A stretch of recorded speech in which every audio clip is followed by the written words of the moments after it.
Mesdames et messieurs, bonsoir. Nous sommes samedi 27 janvier. Bienvenue dans le 20h. Voici les titres. Le président Alassane Ouattara a eu plusieurs entretiens ce samedi à Addis Abeba en marge du 30e sommet de l'Union africaine. Il a parlé coopération avec les présidents de la Guinée-Bissau, du Togo et avec le ministre marocain des Affaires étrangères et de la coopération internationale. L'axe Yamoussoukro-Paris se renforce. La Côte d'Ivoire et la France affichent leur ambition d'aller plus loin dans leur coopération. Après le sommet de Davos, le Premier ministre Amadou Gon Coulibaly a mis le cap sur Paris où il a rencontré son homologue français, Édouard Philippe.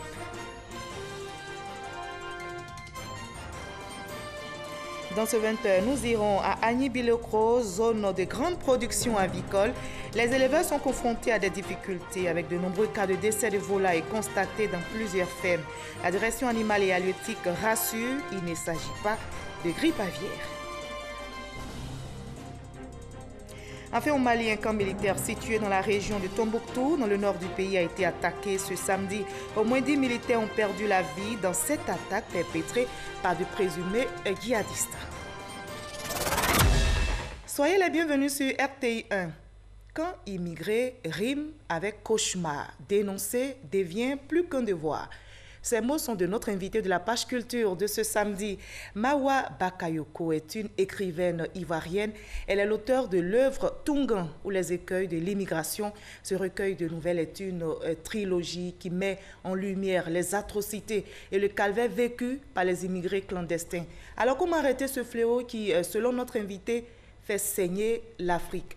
L'Eldorado au Tungan, c'est-à-dire l'étranger, ou en Afrique? Notre invité nous répondra seulement dans quelques instants. Bienvenue sur notre plateau, Mawa Bakayoko. Merci, madame. Alors, vous avez décidé de faire voyager, d'aller faire voyager les téléspectateurs de RTI 1 ce soir, mais au moyen de votre ouvrage, en les amenant au Tunga, c'est en langue malinké, vous le dites, Absolument. qui signifie étranger, pour voir la vie de calvaire de ces immigrés clandestins.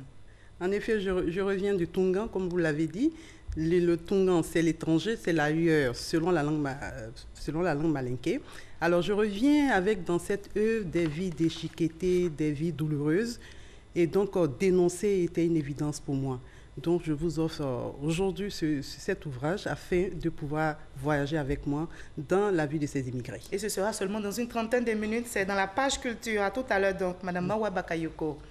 Tout d'abord, rendons-nous à Addis Abeba, en Éthiopie, où le président Alassane Ouattara a eu plusieurs entretiens ce samedi même, en marge du 30e sommet de l'Union africaine. Il a parlé coopération avec les présidents de la Guinée-Bissau, du Togo et avec le ministre marocain des Affaires étrangères et de la coopération internationale, Awa Touré. Le président de la République, Alassane Ouattara, dans le cadre des concertations d'avant-sommet, a échangé avec son homologue togolais, Faure Gnassingbé, par ailleurs président en exercice de la CEDEAO. Des concertations pour harmoniser les points de vue sur les grands sujets d'actualité. L'occasion aussi pour les deux chefs d'État de faire un tour d'horizon des questions liées à l'intégration sous-régionale. Autre personnalité reçue par le président Alassane Ouattara, le président de la Guinée-Bissau, José Mario Vaz. Le développement des échanges commerciaux dans l'espace CEDEAO et le renforcement de la coopération entre la Côte d'Ivoire et la Guinée-Bissau sont entre autres les dossiers abordés au cours de cet entretien. Les relations entre le Maroc et la Côte d'Ivoire sont solides. Le ministre marocain des Affaires étrangères et de la coopération internationale, porteur d'un message du roi Mohamed VI, est venu le réaffirmer au président Alassane Ouattara. Sa Majesté le Président entre le Maroc et la Côte d'Ivoire, c'est une relation singulière, c'est un partenariat solide et toutes les occasions sont bonnes pour échanger, pour se concerter, pour coordonner. Et c'était une autre occasion, j'ai eu l'honneur d'écouter les analyses et les conseils de son Excellence par rapport à un certain nombre de questions régionales et continentales. Le chef de la diplomatie marocaine a par ailleurs indiqué que le royaume chérifien entend consolider sa présence en Côte d'Ivoire. Toujours en Éthiopie, le président de la République, Alassane Ouattara, a pris part à une session extraordinaire de la conférence des chefs d'État et de gouvernement de la CEDEAO au siège de l'Union africaine. Le chef de l'État et ses pairs de la sous-région ouest-africaine ont évoqué les sujets à l'ordre du jour du 30e sommet de l'Union africaine avant de plonger sur le fonctionnement de la CEDEAO et les mécanismes d'installation du nouveau président de la Commission. Le nouveau président de la Commission de la CEDEAO, l'Ivoirien Jean-Claude Brou, prendra fonction le 1er mars prochain. Sur place ici en Côte d'Ivoire, le vice-président Daniel Kablan-Duncan a pris part aux festivités marquant le 69e anniversaire de la fête nationale de la République de l'Inde. L'événement a été organisé ici à Abidjan par l'ambassadeur de l'Inde. Plusieurs personnalités, dont le vice-président ivoirien, y ont pris part. C'est ce que nous rapporte Viviane Aïmé. Le 69e anniversaire de la République de l'Inde, État fédéral composé de 29 États fédérés, a été fêté ce vendredi 25 janvier à la résidence de l'ambassadeur Raghu Tahali Ravindra.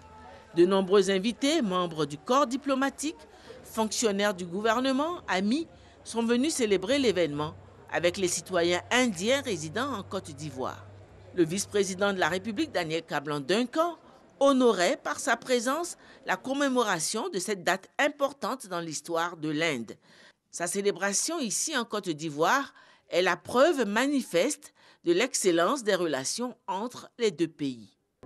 Elle a été marquée par la musique des hymnes nationaux indiens et ivoiriens et par une adresse de l'ambassadeur Raghu Tahali Ravindra qui a salué le dynamisme affiché depuis ces 2 dernières années par la coopération ivoiro-indienne. Au fil des années, l'Inde et la Côte d'Ivoire ont développé une relation étroite et fructueuse d'amitié et de coopération. Nous partageons un lien unique de confiance et de compréhension mutuelle basé sur nos valeurs et les synergies communes. Bien que nous soyons séparés par des distances géographiques, notre coopération est devenue au cours de ces dernières années de plus en plus complexe, dynamique et mutuellement enrichissante. Les entreprises indiennes ont manifesté un vif intérêt pour le marché ivoirien. Les sociétés indiennes ont investi environ 25 millions de dollars américains en Côte d'Ivoire, principalement dans le secteur minier, dans le secteur de l'industrie manufacturière et automobile. Dans les années à venir, la présence des entreprises indiennes et l'investissement indien devraient augmenter. Présent pour sa part en signe d'amitié et de solidarité avec le gouvernement et le peuple indien, le vice-président de la République a salué les retombées heureuses pour la Côte d'Ivoire de sa coopération avec l'Inde. Il y a un renforcement de plus en plus fort de la coopération entre l'Inde et la Côte d'Ivoire. Vous avez entendu donc l'ambassadeur indiquer qu'il pense que cette année, nous allons dépasser le cap d'1 milliard de dollars d'échanges commerciaux. C'est autour de 600 milliards de francs CFA. Et nous avons bientôt une importante mission indienne en matière de générique qu'on avait demandé lorsque nous étions passés là-bas, qui va venir ici au niveau d'Abidjan. Il y a quelque temps, vous savez qu'il y avait une mission conjointe de la région de Gujarat là, qui était venue ici. Donc il y a un renforcement très important de la coopération entre les deux pays et je pense que c'est au profit mutuel. Et c'est ça qui est important. Nous avons aussi, il faut le signaler, beaucoup d'étudiants ivoiriens qui sont formés, notamment dans le domaine des TIC, à Bangalore, d'ailleurs, qui est l'état de l'ambassadeur. Et donc c'est quelque chose de très important, cette coopération, qui est mutuellement bénéfique. Et je pense que le 101e anniversaire de la fête nationale de ce pays est quelque chose de très important. Cette fête anniversaire a aussi été l'occasion pour les invités de connaître un peu plus l'Inde à travers ses mets culinaires.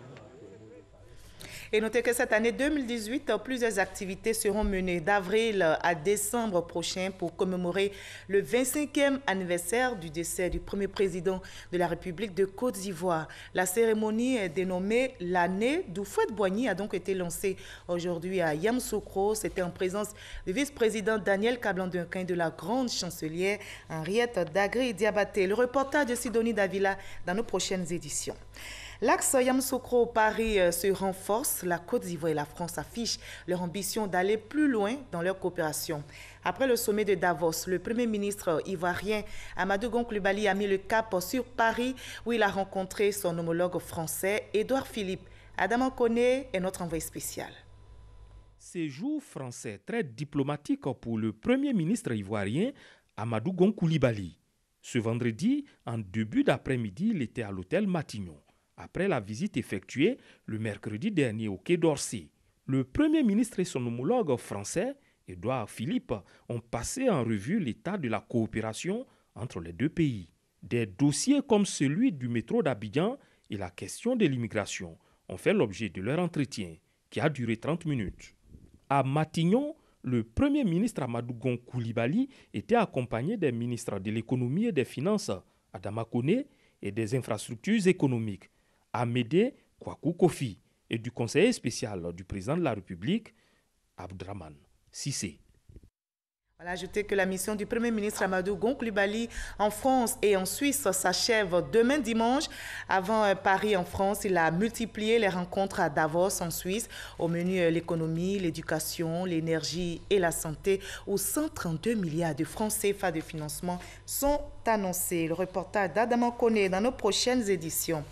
Retour ici en Côte d'Ivoire où une délégation du réseau de la Chambre des experts européens pour le développement du Maghreb vient de séjourner. C'est une mission tunisienne venue s'imprégner et s'informer de modèles et des différents modes de fonctionnement relatifs au projet de développement Côte d'Ivoire. Jean-Luc Bambo. 20 centres de santé verront le jour d'ici à 2020. Des écoles et infrastructures socio-économiques seront réhabilitées. C'est l'annonce faite par le réseau des chambres des experts européens, département Afrique de l'Ouest, RCEDAO. Le réseau recevait une délégation d'experts venus de la Tunisie, la Turquie, la Libye, la Suisse et la France. Cette délégation a pu découvrir le mode de fonctionnement et les différentes réalisations faites par la représentation ivoirienne du RCEDAO. Rechercher des partenaires pour la mise en œuvre de projets de développement, tel est le but visé par le département Afrique de l'Ouest de la Chambre des experts européens. Le domaine d'activité BTP, transport, l'agriculture, il y a l'élevage, il y a la construction. Vous savez, la Côte d'Ivoire est en plein essor relatif aux logements sociaux.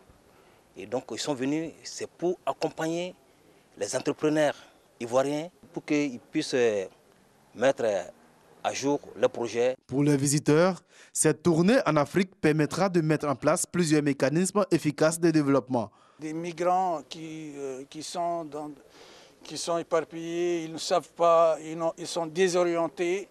Donc on va leur changer le cap. Revenez en Afrique, vous n'allez pas vous noyer dans la Méditerranée. Revenez en Afrique, s'investir en Afrique, il y a du travail, il y a du boulot, il y a de l'avenir. Pendant 3 jours, ces experts tunisiens, turcs, français, suisses et libyens rencontreront plusieurs chefs d'entreprise et investisseurs ivoiriens avant de poursuivre leur mission au Bénin. Nous partons à présent pour Agny-Bilecro, zone de grande production avicole. Depuis des mois, les éleveurs sont confrontés à des difficultés avec des cas de décès de volailles constatés dans plusieurs fermes. Des investigations ont été menées par la direction des ressources animales et halieutiques. La direction rassure, il ne s'agit pas du tout de grippe aviaire, mais de maladies liées au vent sec de l'harmattan. Le témoignage de Konaté Moussa. Sous ses yeux, cet éleveur voit une de ses pondeuses agonisant. D'autres poules malades dans cette ferme, à Assikasso, située à 5 km d'Agny-Bilecro, sont éloignées des cages. Vous voyez ce poulet par exemple, il a atteint de la peste. Donc il faut l'isoler pour l'égorger, pour ne pas que ça contamine les autres poulets en cage. Depuis le mois de novembre à ce jour, Agny-Bilecro, zone de grande production avicole, enregistre une forte mortalité de poulets.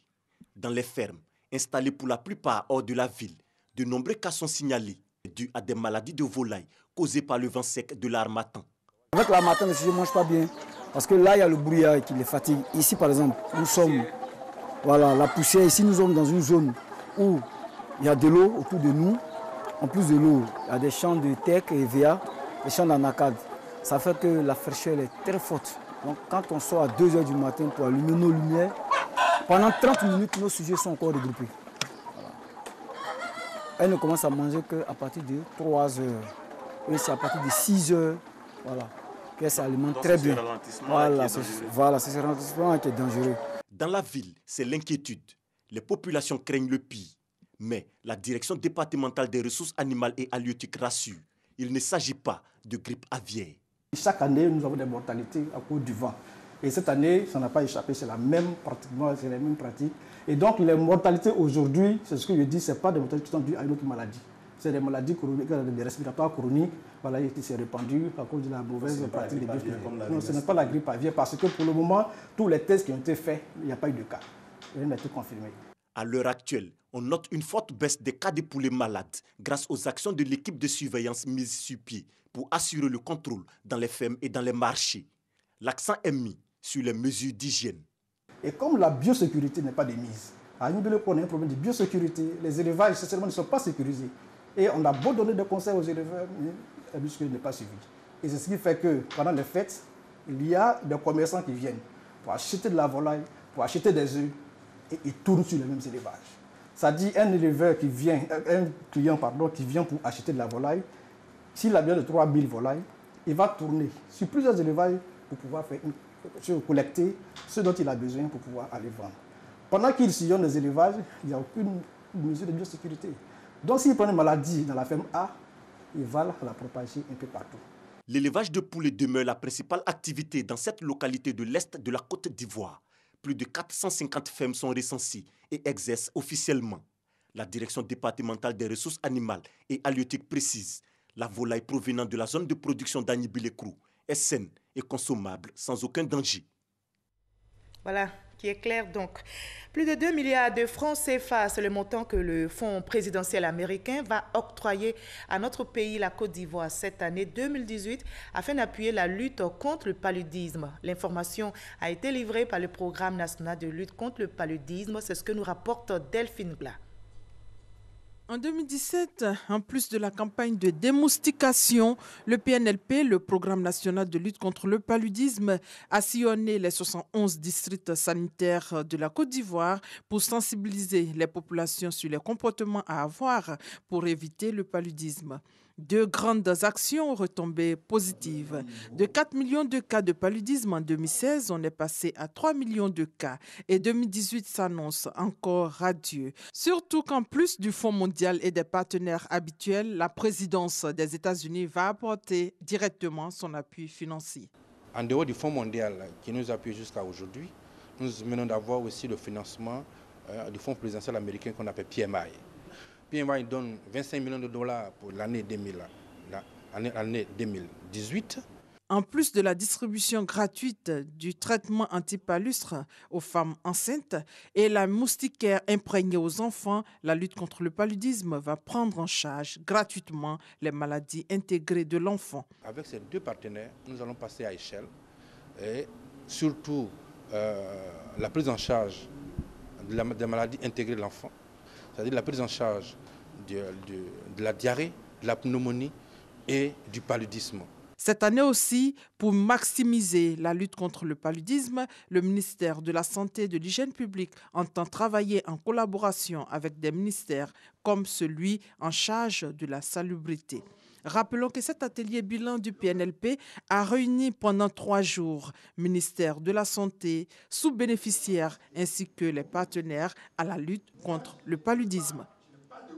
Et toujours en santé, la ministre de la Santé et de l'Hygiène publique, Dr Raymond Goudou-Kofi, a lancé hier la campagne nationale de vaccination contre la rougeole et la rubéole dans la ville de Toulepleu. C'est dans la région du Cavalier, dans l'ouest ivoirien. Et ce sont un peu plus de 13 millions d'enfants, dont l'âge varie entre 9 mois et 14 ans, qui sont concernés par cette campagne d'envergure nationale. Des précisions avec notre correspondante Eve Bouy. Blolequin, ville située dans la région du Cavali, à l'ouest de la Côte d'Ivoire, ce vendredi 26 janvier matin, un crieur public dans les rues. Il invite tous les enfants âgés de 9 mois à 14 ans à aller se faire vacciner contre la rougeole et la rubéole, 2 maladies infectieuses très graves. Cette opération initiée par le gouvernement ivoirien se déroule sur toute l'étendue du territoire. La ministre de la Santé et de l'Hygiène publique est justement à Toulepleu pour le lancement officiel. En présence de membres de gouvernement, d'autorités administratives, d'élus locaux, de cadres, de membres de la chefferie et des acteurs et partenaires du système de santé, elle donne des précisions sur cette opération totalement gratuite. il ne faut pas se faire avoir par des faux agents vaccinateurs qui vont se rendre chez vous et prétendre que vous devez payer la vaccination. Et cette vaccination de la rougeole couplée à celle de la rubéole, c'est pour les enfants de 9 mois à 14 ans. Le devoir d'un État, le devoir d'un pays, c'est de protéger sa population. Et la protection des enfants, plus particulièrement, passe par la vaccination. Ce sont un peu plus de 13 millions d'enfants qui sont attendus pour cette campagne de vaccination de masse. D'un coût total de 5 milliards de francs CFA, elle se déroulera du 26 janvier au 4 février 2018. En marge du lancement de cette opération, la ministre de la Santé et de l'Hygiène publique a procédé à l'ouverture officielle du centre de santé urbain intégré de tout le Pleu. Et c'est un ouf de soulagement pour les populations de la sous-préfecture de Tienengué dans la région du Béré. Le gouvernement vient de régler définitivement la question de pénurie d'eau. Sur instruction du ministère des Infrastructures économiques, l'ONEP, l'Office national d'eau potable, a repris les travaux du château d'eau pour les achever dans un délai de 2 mois. En attendant la fin des travaux, des camions-citernes ravitaillent quotidiennement les ménages en eau potable. Soro Corona, Kouadou Kwame Jean de Dieu. Ravitaillement quotidien des populations en eau potable par des camions-citernes de l'ONEP, Office national de l'eau potable. Reprise des travaux d'achèvement du château d'eau de Tienengué. Réaction prompte du gouvernement ivoirien face à la pénurie d'eau à Tienengué, dans la région du Béré. Sur instruction du ministère des Infrastructures économiques, le directeur général de l'ONEP s'est rendu sur place pour rassurer les populations de la prise en compte de leurs préoccupations. Pour les populations de Tienengué, le forage qui a été fait, qui n'est pas encore accordé, qui a été fait dans le cadre du PPU, va l'être dans un intervalle de 60 jours. 60 jours, c'est le délai maximum de l'achèvement des travaux du forage. Pendant ce temps, les populations seront quotidiennement servies en eau potable par les camions-citernes. Des mesures qui permettent aux populations de retrouver le sourire. Elles ont exprimé leur gratitude au président de la République, Alassane Ouattara, pour les efforts qu'il ne cesse de déployer pour le bien-être des populations ivoiriennes. Nos remerciements au nom des fonctionnaires de Tienengué au gouvernement par rapport à sa réaction prompte. Quand je vois la citerne d'eau, vraiment ça me soulage. Ça va me permettre de faire un peu le ménage. Le chef de la délégation a aussi annoncé le programme Eau pour tous, un projet qui viendra résorber les déficits de production en eau potable sur le plan national et corriger les dysfonctionnements des réseaux de distribution existants. Le problème du Béré est un problème qui est pris en compte à travers donc, le programme d'eau pour tous prôné par le gouvernement et qui va se mettre en route. Nous avons des programmes structurants qui vont s'exécuter où nous allons chercher de l'eau dans des rivières.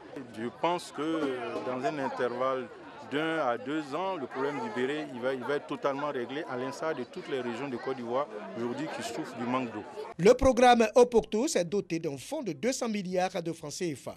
Le fonds servira à la réalisation d'infrastructures d'hydraulique urbaines et rurales, dont la réhabilitation de 21 000 pompes villageoises, la construction de 200 châteaux d'eau dans les sous-préfectures.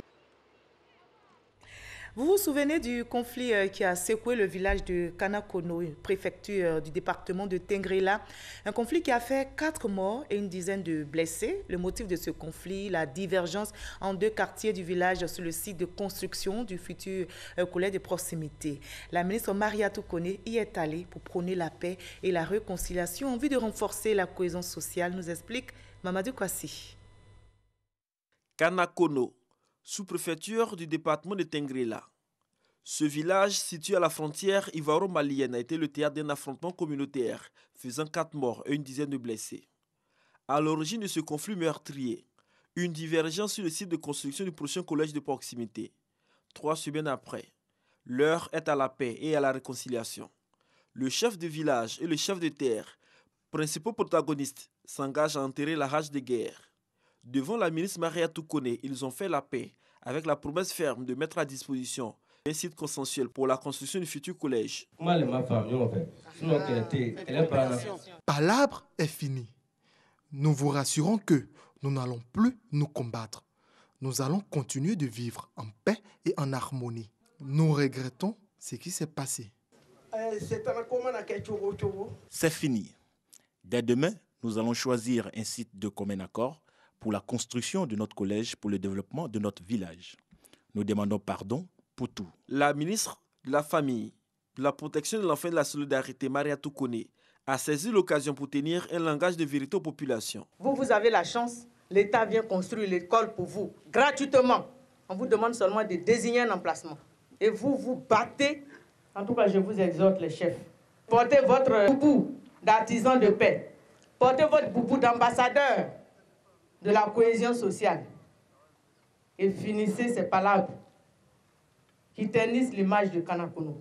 Elle s'est également adressée aux cadres et aux élus de cette circonscription administrative. Il faudra que les cadres s'activent désormais, en tout cas pour ce qui est de Kanakono, à faire en sorte que l'école sorte enfin de terre et que les enfants de Kanakono puissent bénéficier de ce joyau offert par la République. Les populations ont promis s'investir pour que de telles situations ne se reproduisent dans leur région, longtemps confrontées aux défis de développement. Une question dans ce 20h. Comment les gardiens de la tradition doivent-ils œuvrer à consolider la paix sociale? La question était au centre d'une rencontre de réflexion organisée dernièrement à Yamoussoukro par la Chambre nationale des rois et chefs traditionnels. Les membres du directoire entendent ainsi mieux définir le rôle social des têtes couronnées. On en saura davantage dans nos prochaines éditions avec notre reporter Mahama Traoré. Après plus de 6 mois d'inactivité, le Conseil régional du handball reprend du service. Son nouveau président, Khalil Ibrahim Konaté, a pris fonction. Il a été présenté aux populations. Il appelle ces différentes populations à œuvrer à la paix et à la réconciliation. Le reportage de Soro Corona est commenté pour vous par Kwadio Kwame. Khalil Ibrahim Konaté est le nouveau président du Conseil régional du handball. Il va conduire la destinée et les projets de développement de cette région jusqu'aux prochaines élections prévues pour cette année 2018. Le nouveau président du Conseil régional du handball a pris fonction à l'issue d'une cérémonie de passation des charges supervisée par l'inspecteur des services de l'administration du territoire. Après la remise officielle des documents, Nassa Dakouri, superviseur de cette passation, a présenté Khalil Ibrahim aux populations de la région du handball. Nassa Dakouri a donc invité le nouveau président à travailler dans l'unité et la cohésion avec toutes les forces vives pour le développement de la région du handball. Le président singulièrement doit faire en sorte que la région se développe dans l'union des fils de la région. Les uns et les autres ont compris qu'il faut éviter le blocage des institutions. Pour Khalil Ibrahim Konaté, le premier chantier à construire est celui de la cohésion entre les filles et fils de la région. Le premier chantier, c'est le chantier de la cohésion des fils et des filles de la région du handball. Le plus important, c'est cela d'abord. Dès lors que la cohésion est retrouvée, mais on peut réussir à travailler sereinement. Le nouveau président du conseil régional a aussi annoncé la mise en place d'un comité régional de réconciliation. Toutes choses qui vont permettre au conseil régional de se consacrer sereinement à ses activités de développement. Cette passation de charges intervient après 7 mois d'inactivité du conseil régional du handball suite à la suspension de l'ancien président. À l'étranger, au Mali, un camp militaire situé dans la région de Tombouctou, dans le nord du pays, a été attaqué ce samedi. Au moins 10 militaires ont perdu la vie dans cette attaque perpétrée par de présumés djihadistes. Nouvelle plus gaie, les journalistes lauréats de la 19e édition du prix Ebony 2017 ont été récompensés.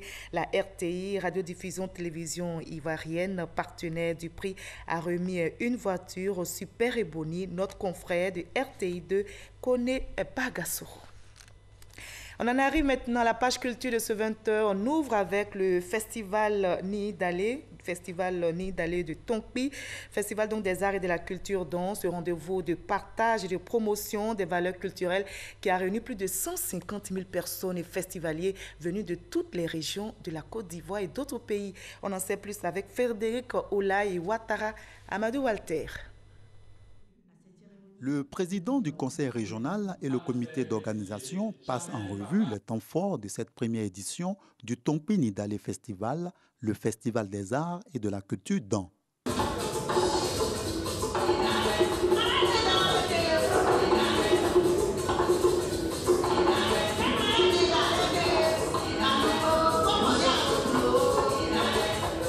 Colloque, marche pour la paix, concours de beauté, défilé de mode, concours culinaire, entre autres, étaient au rendez-vous. Tompini Dale Festival aura tenu toutes ses promesses. Plus de 150 000 participants et festivaliers venus de toutes les régions et tribus du pays. Nous avons vu un peuple vraiment qui avait envie de se retrouver dans le cadre d'un festival, de quelque chose qui mobilise tous les politiques, tous les religieux, tout le monde. La deuxième retombée était également économique puisque les affaires ont marché pour les hôteliers, pour les restaurateurs, pour les transporteurs, pour tout le monde. Promouvoir le développement des valeurs culturelles, économiques, la cohésion sociale entre filles, fils de la région et de la Côte d'Ivoire, des objectifs de ce festival. Son président annonce les couleurs de l'édition 2018. Nous allons reconduire un certain nombre d'activités, mais il y aura des innovations. Et les innovations aussi, ce sera entre autres le marathon du Tonkpi, ce sera également le tour cycliste du Tonkpi, ce sera les sites touristiques qui seront mieux aménagés avec des guides professionnels et tout ça va contribuer donc à l'essor économique de la région, mais aussi au relèvement de notre communauté et à la cohésion au sein de notre peuple. Cette soirée bilan, une occasion pour les initiateurs de témoigner leur reconnaissance au chef de l'État, Alassane Ouattara, et à son gouvernement, représenté par le Premier ministre Amadou Gon Coulibaly. Des ambassadeurs et plusieurs personnalités originaires de la région, ainsi que des journalistes, ont été distingués et honorés pour leurs actions. On en arrive à l'entretien avec notre invité de la page culture. On vous retrouve, Mawa Bakayoko. Avant donc de parler de votre ouvrage, de le lire à nouveau, donc de nous faire voyager, comme vous l'avez dit, vous allez nous amener au Tonga, à l'étranger. Avant, on va regarder le résumé de votre ouvrage avec notre consoeur Sita Soro et en discuter par la suite. Quand immigrer rime avec cauchemar, dénoncer devient plus qu'un devoir. Dénoncer, c'est ce qu'a choisi de faire Mawa Bakayoko dans son recueil de nouvelles intitulé Tongan ou les écueils de l'immigration. Dans Tongan, qui signifie aventure en langue malinké, Mawa Bakayoko relate des moments de vie de ces Africains, loin de leur pays, de leur terre natale. À travers 11 nouvelles révélatrices du vécu réel des Africains clandestins au Tongan, à l'étranger, l'auteur montre ainsi au monde et singulièrement aux Africains la souffrance de ceux qui sont partis de manière illégale, ignorant les dures réalités qui les y attendent. Ceci afin de prévenir de potentiels candidats à cette aventure occidentale des dangers du Tongan. Ces histoires, Mawa Bakayoko les tire de son vécu, de ses expériences quand elle vivait aux États-Unis avec son époux, alors diplomate. Aujourd'hui de retour au pays, elle veut montrer dans toute sa réalité les écueils de l'immigration, car selon elle, aucun pourcentage ne pourra prévenir des souffrances morales des Africains immigrés. Aucun sondage ne pourra illustrer avec réalité leurs échecs. Tout le long de son œuvre, elle tient le lecteur en haleine. Elle le fait passer par toutes les émotions, les secousses insoupçonnées, qui certainement feront réfléchir plus d'un candidat à l'immigration clandestine. Et comme notre conseil l'a dit, effectivement, votre ouvrage m'a tenu en haleine.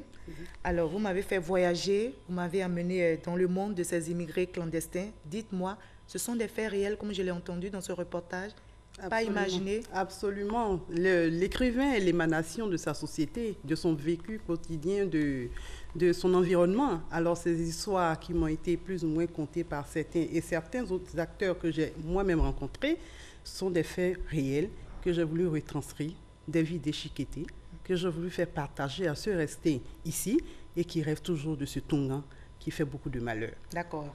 Il y a plusieurs nouvelles. Moi, j'ai choisi 2 qui m'ont vraiment touchée. On va en parler tout à l'heure. Mais vous avez sillonné plusieurs pays, 3 précisément. 3, je suis d'abord allée à Riyad. En Arabie Saoudite. De Riyad, nous sommes allés au Caire, en Égypte. Et nous avons fini le périple à New York, aux États-Unis. Et aujourd'hui, vous êtes de retour. Quelles sont les raisons de votre retour au pays? On est mieux que chez soi. Et c'était dans le cadre d'une mission de mon époux. La mission est terminée. Immigré clandestin? Pas du tout. Alors, quelles sont dans ces histoires que vous avez vécues, dans ces différents pays, puisque vous dites que vous avez été témoin de faits vraiment tragiques d'immigrés clandestins, quelles sont les histoires, les faits qui vous ont marqué le plus? Il y a un fait que je raconte à la nouvelle Enterré sans identité. Ça, c'est en Arabie Saoudite? Ça, c'est en Arabie Saoudite. C'est un fait qui m'a complètement choquée. Un fait que vous avez vécu? Je ne l'ai pas vécu directement. Et ce jour du fait, j'étais pratiquement au téléphone avec quelqu'un qui était sur les lieux et qui me rapportait les faits. Parce que c'était l'ami, la femme en question était l'amie d'une dame qui venait m'aider dans mes tâches ménagères. Alors, c'est ce fait divers qui est assez choquant. Il s'agit de quoi? Il s'agit de Alima. Alima qui s'est retrouvée au Tonga aux côtés de son époux.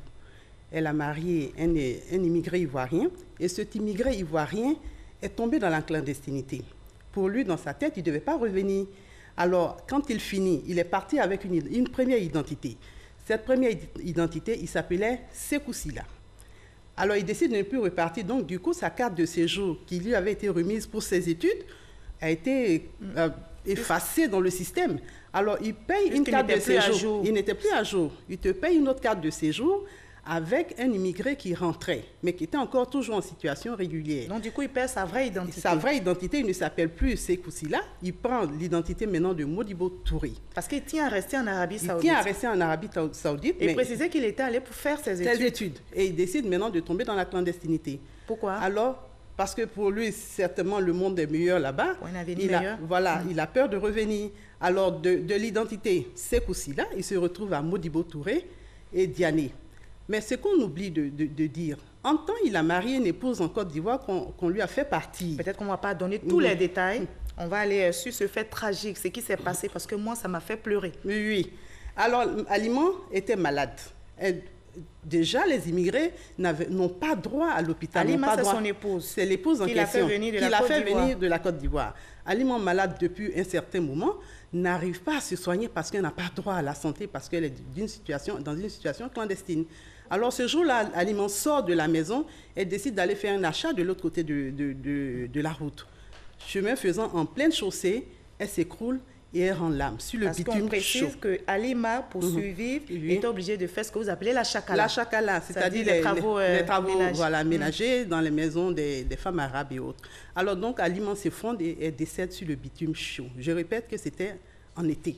En été, on se retrouvait facilement à 45-50 degrés, pratiquement à l'ombre. Alors, couché sur le bitume, toute la MADA, les infirmiers, les policiers viennent, mais ils sont à la recherche de quelqu'un avant d'enlever le corps d'Alima. Parce qu'elle n'a pas de pièces. Elle n'a pas de pièces. On la regarde, elle est couchée avec le drap blanc, sans vie, inerte. On demande à ce que son kafil se présente. Et ce kafil, c'est qui? C'est le tuteur légal de toute femme. Malheureusement, son époux est dans la clandestinité. Il ne peut pas se présenter. Il ne peut pas se présenter. Il a fallu un immigré en situation régulière qui est venu se présenter en tant que l'époux d'Alima. Et c'est sous l'identité de ce dernier qu'elle a été enterrée au cimetière de Manfo à Riyad. Donc, elle est enterrée sans identité. Et là, la question que j'aimerais vous poser, son époux, là, est-ce qu'il aimait vraiment Alima? Il choisit son intérêt, il choisit de garder l'identité qu'il avait eue de l'autre. Il aimait Alima, mais il a choisi de suivre le dernier acte d'Alima sur terre, c'est-à-dire son enterrement. Parce que si c'était présenté, c'est sûr qu'avant l'enterrement, il se serait retrouvé dans un avion en direction de la Côte d'Ivoire. Voilà jusqu'où on peut aller en voulant rester forcément dans le Tonga. Alors, il y a l'autre nouvelle, rapidement, le mariage incestueux.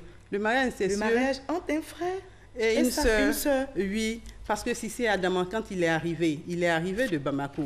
L'histoire se passe aux États-Unis. Là, c'est à New York. L'histoire se passe à New York. Alors, il a fait un mariage blanc avec une Américaine noire, malheureusement, qui n'a jamais suivi les rendez-vous à l'immigration pour avoir les papiers. Et du coup, il est resté sans papiers. Et sa sœur, à l'époque, qui est restée à Bamako, a fait ce qu'on appelle la green card, la loterie. Alors, elle gagne à la green card, elle vient à New York. C'est comme ça, maintenant, lui, son frère, qui était là depuis dans la clandestinité depuis des années. Voilà. Et maintenant qu'il marie sa sœur, qu'il va épouser sa sœur pour avoir les papiers. D'accord. Alors, toutes ces histoires, il y en a tellement. Parce qu'on voit, il y a l'histoire des Mensa qui va être en prison. C'est de part et d'autre, des femmes qui sont, comment on appelle, qui partent de leur pays, qui retrouvent le Tonga et qui malheureusement font des micmacs. Alors, est-ce que pour lutter contre l'immigration clandestine, faut-il pas s'attaquer aux causes? Est-ce que vous en connaissez? Si, absolument. Avec les derniers événements, que je trouve, c'est douloureux, mais c'est heureux. C'est heureux parce qu'aujourd'hui, tout le monde est au fait de l'immigration clandestine. On se rend compte aujourd'hui de l'ampleur du drame. Du coup, tout le monde est au fait des causes. La première des causes, et ça je tiens à le dire haut et fort, c'est l'instabilité de nos États, c'est parfois des crises politiques. Les crises politiques qui jettent sur la route nos enfants. Mais également, il y a le chômage. Tout le monde est conscient qu'il y a le chômage. Mais des actions sont menées pour les actions sont jeunes menées, gens. Mais il faut aller encore plus loin. Aujourd'hui, je dis, il faut dire à chaque enfant africain que quand tu rentres à l'école, tu n'as pas un emploi tout fait. Il faut inculquer l'esprit d'entrepreneuriat à tous les enfants. Et que dès que tu sors, tu peux toi-même te créer ton propre emploi. Il faut investir l'agriculture. Et toute la chaîne agricole, quand j'entends l'agriculture, il faut investir. Je dis souvent aux dernières nouvelles, on consomme plus de riz qu'on en produit. Donc, il y a beaucoup à faire. Il faut investir dans l'élevage. Nous avons suffisamment d'espace pour le faire. Mais également il y a ce que j'appelle la pesanteur sociale. Quand la mère de famille qui est assise au marché et que sa voisine d'à côté lui ramène chaque fois des mandats qui lui expliquent qu'on lui a fait un transfert, celle qui a son fils qui dort tout le jour à la maison, mais elle a envie de voir son fils partir au même endroit. Et quand celui qui est justement de là-bas, il fait aussi construire des immeubles. Tout à fait. Mais l'inverse, il y a aussi ceux qui sont au niveau dans le Tongan qui montrent aussi quand ils viennent en vacances. Qui ne disent pas ce qui se passe là-bas. Tout à fait, c'est cela le drame. Et c'est en cela ces solutions, ils doivent intervenir. Aujourd'hui, il faut que la diaspora intervienne dans les solutions apportées au problème de l'immigration clandestine. Parce que quand ils viennent, comme on le dit ici, faroter pendant un mois, ils oublient de dire à ceux qui les regardent avec envie qu'ils ont dû économiser pendant 3 ans, qu'ils ont dû cavaler entre 3 et 4, 5 boulots. Ils ont dû guetter des soldes pour vous acheter les sacs et autres. Donc, ils oublient de le dire. Tout n'est pas rose de l'autre côté. Pas du tout. Mais quand on vous entend parler, franchement, il y a aussi des immigrés qui ont réussi à s'en sortir. Il y en a, mais c'est quelques gouttes dans un océan de douleur. La réalité. Il y en a combien? Il y en a combien? C'est dommage. C'est ce qui aujourd'hui, il y a le mythe de l'ailleurs. Il y a cette envie de partir voir ce paradis. Qu'est-ce qu'on gagne en restant en Afrique jeune? Je suivais cette semaine sur la radio, une radio internationale, un cas de réussite entre guillemets, un enfant, un jeune Ivoirien, qui nous a créé une capsule de café. Mais il nous donne envie de rêver. Il nous donne envie. C'est vrai, on dira qu'on a tué le rêve à chaque enfant. C'est peut-être à tort ou à raison, mais je veux aller dans ce sens-là pour dire peut-être que l'Afrique a tué le rêve en vous, mais à vous de nous faire rêver. Parce que se jeter dans les flots, ça ne paye plus.